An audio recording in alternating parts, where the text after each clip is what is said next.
गुजरात की विधानसभा में एक ऐसी चीज हुई जो कांग्रेस को सबसे ज्यादा उस चीज से मिर्ची लग रही है और कांग्रेस लगातार बीजेपी पर, केंद्र सरकार पर, गुजरात सरकार पर निशाना साध रही है। आखिर वो चीज क्या है, वो कौन सा बिल है जो कांग्रेस पार्टी को सबसे ज्यादा चुभ रहा है? आज हम इसी पर बात करने वाले हैं शिवी। आपको बता दें कि हाल ही में गुजरात की विधानसभा में जो यूनिफॉर्म सिविल कोड यानी कि यूसीसी बिल जो था वो पास हो चुका है। अब इसके अकॉर्डिंग यहाँ पर कई ऐसे रूल्स हैं यूसीसी। और गुजरात की बात करें तो उत्तराखंड के बाद में गुजरात ऐसा दूसरा राज्य है जहां पर ये बिल लागू होने वाला है, यानी कि बिल अब विधानसभा में पास हो चुका है। अब इस बीच में क्या है यूसीसी, सबसे पहले हम हमारे जो ऑडियंस है, दर्शक है, उन्हें ये बता देते हैं। यूसीसी के तहत ये होता है कि अगर कोई व्यक्ति एक से ज्यादा शादी करता है तो उसे 7 साल की सजा हो सकती है और उसे जुर्माना भी भरना पड़ेगा। इसके अलावा अगर हम बात करें तो लिव इन रिलेशनशिप को लेकर कि अगर कोई पार्टनर लिव इन रिलेशनशिप में रह रहे हैं तो उन्हें उस जिस जिले में वो रह रहे हैं वहीं के जो जिला रजिस्ट्रार है उसके पास में रजिस्ट्रेशन अपने रिश्ते को लेकर करवाना होगा। अगर वो ऐसा नहीं करता है या वो ऐसा नहीं करती है तो उसके खिलाफ सजा का प्रावधान किया गया है। तीसरी चीज ये भी होती है कि अगर आपको डिवोर्स लेना है अपनी पत्नी से या अपने पति से तो इसके लिए सबसे पहले आपको अदालत जाना होगा। कोर्ट के जरिए ही आप तलाक ले सकते हैं। और इसके अलावा अगर जो लिव इन पार्टनर है, अगर वो दोनों एक दूसरे से अलग रहना चाहते हैं या लिव इन पार्टनर अपने पार्टनर को छोड़ना चाहता है तो इस दौरान जो महिला पार्टनर है उससे गुजारा भत्ता लेने का अधिकार होगा। और उसके साथ ही तमाम ऐसे रूल्स हैं जो ये बताते हैं कि क्यों जरूरी है, और खास तौर पर महिलाओं के लिए, जो मुस्लिम महिला है उनके लिए। और इसी के तहत ये यूसीसी अब बिल जो है गुजरात में पास हो चुका है। इस बीच में अगर सबसे ज्यादा किसी को मिर्ची लग रही है तो वो कांग्रेस पार्टी है। कांग्रेस पार्टी का एक स्टेटमेंट आया जिसमें कांग्रेस पार्टी ने दो तीन चीजें कही है, जिसमें कांग्रेस पार्टी कहती है कि ये मुसलमानों के खिलाफ बिल लाया गया है, ये मुसलमान के विरुद्ध बिल लाया गया है। दूसरी बात ये कि हाल ही के कई ऐसे राज्य हैं जहां पर विधानसभा चुनाव होने वाले हैं, तो बीजेपी इसका फायदा उठाना चाहती है और इसी वजह से जल्दबाजी में ये बिल लाया गया है। तीसरी तीसरी बात ये कहा जाता है कि मुसलमानों को शरिया कानून जो है उससे दूर ले जाने की कोशिश कर रही है बीजेपी। ये स्टेटमेंट है कांग्रेस पार्टी का।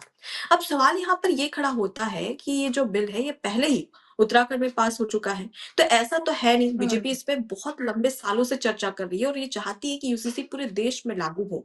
लेकिन अब यहाँ पर कांग्रेस ऐसे बेबुनियाद आरोप लगा रही है जिनकी कोई बुनियाद चीज नहीं है। यहाँ पे कांग्रेस पार्टी ये कह रही है कि यहाँ पर ये जो बिल लाया गया है वो जल्दबाजी में लाया गया। सबसे बड़ी बात कि अगर जल्दबाजी में लाया होता तो अब तक उत्तराखंड वो राज्य नहीं होता, पहला राज्य जहां पर ये बिल पहले ही कई साल पहले ही लागू हो चुका है, और उसके बाद में गुजरात दूसरा राज्य है।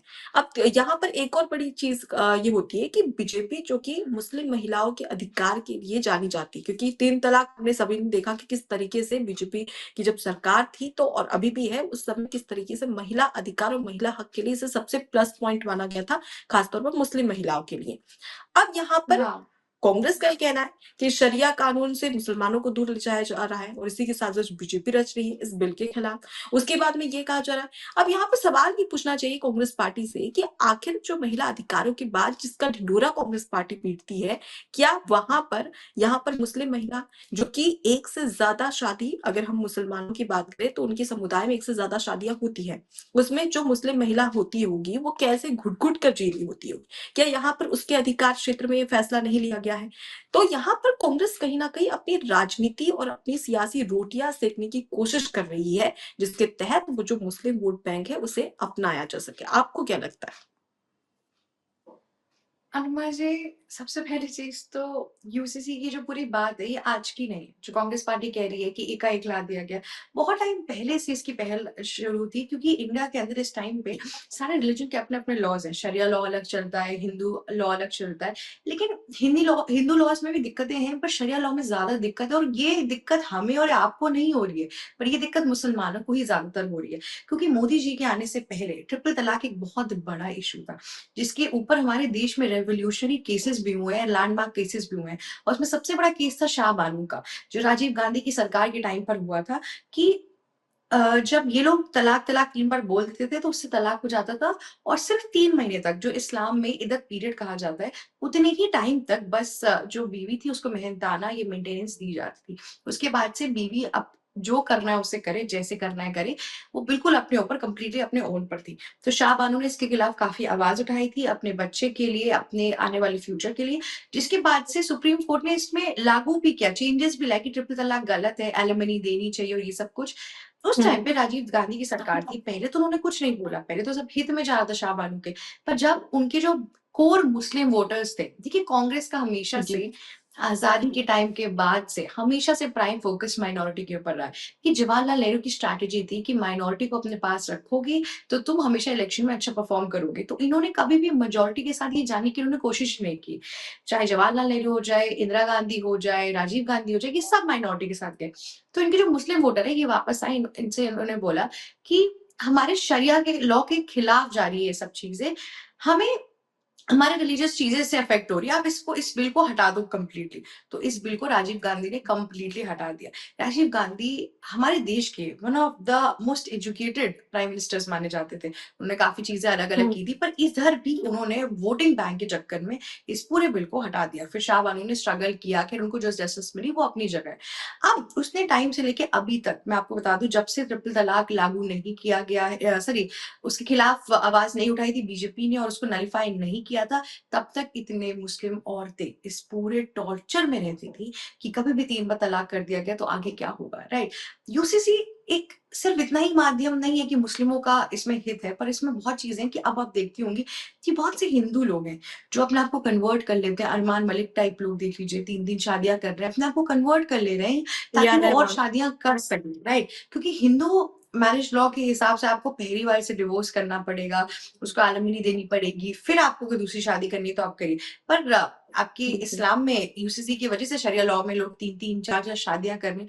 अब तो सोशल मीडिया पे लोग बाकायदा सामने से आ रहे हैं कि देखो मेरी 2 बीवियाँ ये है। और मुझे लगता देखिए है कि कुछ-कुछ शिवी ये केसेस में चीज़ ना कहीं न कहीं हाँ, जो कांग्रेस पार्टी उसी पर भारी पड़ी। क्योंकि अगर हम ट्रिपल तलाक की बात करें, तो उसके खिलाफ भी कांग्रेस पार्टी हाँ, थी और उसके बाद में भी अगर हम अभी की बात हाँ, करें यूसीसी जिसमें एक से ज़्यादा शादियाँ, तो कहीं न कहीं कांग्रेस पार्टी जो मुसलमानों के बारे में तो सोच रही है, लेकिन जो मुसलमान महिलाएँ हैं, उनके बारे में वो नहीं सोचना चाहती और उसी वजह से कांग्रेस लगातार पार्टी देख रहे हैं कि जो फैसला मुसलमान के मुसलमानों के हित बारे में में लिया भी जाता है हाँ, जी, जो लेकिन फैसले वो नहीं मुसलमान सोच रही है। महिलाओं के हित में लिया जाता है, उसके खिलाफ हाँ। कांग्रेस पार्टी जाती है। शरीर में बहुत इश्यूज़ हैं और ये रेलेवेंट टाइम्स में बार-बार पता चला है हमें और ये सिर्फ़ हम नहीं बोल रहे हैं, इस्लामिक प्रोफ़ेसर्स कितने लोग आके यही सेम चीज़ बोलते हैं। और जब आप एक देश में रह रही हैं, जहाँ पर इतनी इश्यूज़ केरला के अंदर इस टाइम पे मैं आपको बता दूँ, एक बहुत बड़ा इश्यू हुआ था अनुपमा जी, सिर्फ़ इस बेसिस पे क्योंकि लड़की ने हिजाब पहना हुआ था। स्कूल टीचर ने बोला हुँ। कि केरला गवर्नमेंट ने जो हमें परमिशन दी है कि सारे जितने भी यूनिफ़ॉर्म अगर आप स्कूल के अंदर आ रहे हैं, वो सबकी एक समानता के हिसाब से देखा जाएगा, सबके सिमिलर होंगे। ठीक है, तो फिर यहाँ पे हिजाब को लाना क्यों ज़रूरी है? और उस पूरे केस में पिनराई की पूरी गवर्नमेंट आई थी, एसडीपीआई जो वहाँ पे इस्लामिक एक्टिविस्ट और इन सब के ग्रुप्स हैं, लेफ्टिस्ट ग्रुप्स वो सारे आए थे और इसके लिए इतना बड़ा केस हुआ था पूरा। तो मैं आपको ये बता रही हूँ कि बहुत सी जगहों पे चीज़ें गलत है। रिलीजियस फ्रीडम एक अपनी जगह चीज़ होती है पर कॉन्स्टिट्यूशनली चीज़ों को माना जाता है। अब आप इटली में देख लीजिए, इटली में मेलोनी ने बोला है कि आप नकाब जो जिससे चेहरा ढकता है, आप वो नकाब लगा के इटली की सड़कों पे नहीं घूम सकती हैं। ठीक है, आप अपने घर हुँ। से बाहर निकल रही हैं, आपको अपना मुँह नहीं ढकना है। और थोड़ा टाइम पहले हमने देखा था कि मेलोनी का स्टेटमेंट आया था कि पूरे यूरोप के अंदर और स्पेसिफिकली इटली के अंदर इतने ढेर सारे इस्लामिक इंस्टीट्यूशंस आ गए हैं, इतनी चीज़ें हो गई हैं कि यहाँ पे इतने तरीके के चीज़ें हो रही हैं, इतने क्राइम रेट हो रहे हैं, बढ़ रहे हैं इन सब चीज़ों के चक्कर में। तो हम इसलिए इस्लाम को थोड़ा हटाना चाहते हैं अपनी कंट्री के अंदर से, राइट? जो क्राइम उसकी वजह से इस टाइम पर आ हुँ, रहा है। हुँ। तो सिर्फ सारे देश, पूरी दुनिया भर के लोग, यूरोप सबसे प्रोग्रेसिव एक तरीके से आप मान लीजिए कॉन्टिनेंट है, वहाँ पे इतने ढेर सारे लोग इस टाइम पे इतनी चीज़ें कर रहे हैं। वो लोग कर रहे हैं तो इंडिया के अंदर तो हम एक पूरे वर्ग को यहाँ पर कहते हैं ना कि पॉइंट आउट भी नहीं कर रहे। यहाँ पे तो हम बस इतनी करने की कोशिश कर रहे हैं कि एक समानता का भाव हो और ये छोटे-छोटे इश्यूज़ पे कोई लड़े ना फालतू के, जिसका कोई बिल्कुल, सेंस नहीं ये एक बनता है। लोकतांत्रिक देश है और कानून सबके लिए एक जैसा होना चाहिए। किसी समुदाय के एग्ज़ैक्टली। अलग, किसी समुदाय के अलग, ये तो बिल्कुल भी बर्दाश्त नहीं होगा। जब कोई चीज़ बड़ी होती है तब आप लोकतांत्रिक देश है जैसी बातें करते हैं। हमने देखा शिवी इससे पहले भी जब रूस के नेता आए थे व्लादिमीर पुतिन, तो किस तरीके से प्रधानमंत्री नरेंद्र मोदी ने उन्हें भगवत गीता गिफ्ट की थी, जिसके बाद में कई लोगों ने सवाल खड़े किए थे और ये कहा गया था कि सिर्फ भगवत गीता क्यों दी थी। तो ये चीज़ें कहीं न कहीं देखने को मिलती है। तो उस समय तो आप लगातार ये कहते हैं कि भई लोकतांत्रिक देश है और लोकतांत्रिक देश के प्रधानमंत्री हैं, तो वो किसी एक धर्म को लेकर ऐसे कैसे कर सकते हैं? तो उस समय तो आप सवाल उठाते हैं। लेकिन वहीं पर अगर सवाल खड़ा किया जाता है, तो कहीं न कहीं उन्हें भी देखना चाहिए और वही स्थिति अब फिलहाल देखने को मिल रही है कांग्रेस पार्टी में और उसके साथ ही मुस्लिम समुदाय में। लेकिन अगर यूसीसी लागू हुआ है तो मुझे लगता है कि सिर्फ गुजरात या उत्तराखंड नहीं बल्कि पूरे देश में लागू होना चाहिए क्योंकि यहाँ पर अगर हर कोई वोट देता है तो हर किसी के साथ में एक जैसा व्यवहार, एक जैसा कानून सभी पर लागू होना चाहिए। जिसके लिए यूसीसी पूरे देश में केंद्र सरकार के लेवल पर इसे लागू करने की बेहद ज़रूरत है। खास तौर पर मुस्लिम महिलाओं के अधिकार के लिए तो बहुत ही ज़रूरी है। ABC Hindi news. आज ही जुड़िए हर खबर के साथ।